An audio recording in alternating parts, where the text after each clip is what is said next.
অস্ট্রেলিয়ার সিডনির বন্ডি সমুদ্র সৈকতে বন্দুক হামলায় অন্তত ১২ জন নিহত হয়েছেন। আহত হয়েছেন আরও কমপক্ষে ২৯ জন।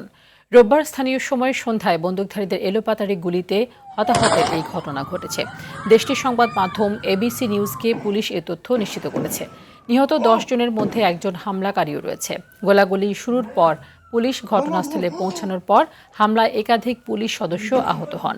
এদিকে হামলাকারীদের একজন আহত হলে তাকে পুলিশ হেফাজতে নেওয়া হয়। হামলার সময় ইহুদিদের হানুক্কাহ উৎসব উপলক্ষে সৈকতে আয়োজিত একটি অনুষ্ঠানে শত শত মানুষ উপস্থিত ছিলেন।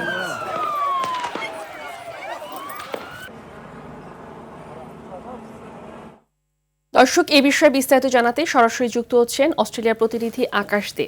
আকাশ, বন্ডি সমুদ্র সৈকতে বন্দুক হামলার ঘটনায় সর্বশেষ কি তথ্য আছে আপনার কাছে, এবং হতাহতদের মধ্যে কোনো বাংলাদেশি আছে কিনা জানাবেন। ধন্যবাদ ফাহমিদা। আজকে অস্ট্রেলিয়ার সিডনির বন্দাই সমুদ্র সৈকতে স্থানীয় সময় 6:30টার সময় একটি মর্মান্তিক সন্ত্রাসী হামলা হয়েছে, যে হামলার ফলে এখন পর্যন্ত ১২ জন নিহত হয়েছে বলে খবর পাওয়া গিয়েছে। এছাড়া পুলিশ একজন শিশু সহ ২৯ জনকে হসপিটালে ভর্তি করেছে। আহ ফামিদা, এই ঘটনা কেন্দ্র করে অস্ট্রেলিয়ার প্রবাসীদের ভিতর এক ধরনের আতঙ্ক ছড়িয়ে পড়ে।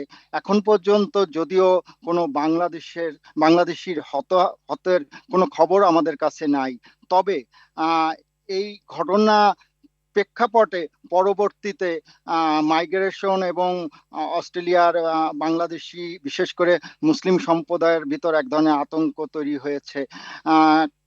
কেননা ৩ জন সন্ত্রাসীর ভিতর ইতিমধ্যে, যদিও সরকার পরিচয় এখন পর্যন্ত নিশ্চিত করেনি, তবে বিভিন্ন মাধ্যমে তাদের ছবি দেখে অনেকেই নিশ্চিত করে হয়েছে যে একজন পাকিস্তানি এবং একজন মিডিল ইস্টের থেকে এসেছে বলে ধারণা করা হচ্ছে। তো এমনিতেই গত কিছুদিন যাবত অস্ট্রেলিয়াতে এন্টি মাইগ্রেশন এবং মুসলিম হেড ক্যাম্পেইন বেড়ে গিয়েছে। এ ঘটনার পরে এই ধরনের ঘৃণার ঘটনা যে আরো বাড়বে, সে ব্যাপারে বাঙালি মুসলিম সম্প্রদায়ের ভেতর নতুন করে আতঙ্ক তৈরি হয়েছে। ফাহমিদা, এই ছিল আমার কাছে সর্বশেষ সংবাদ। ধন্যবাদ আপনাকে।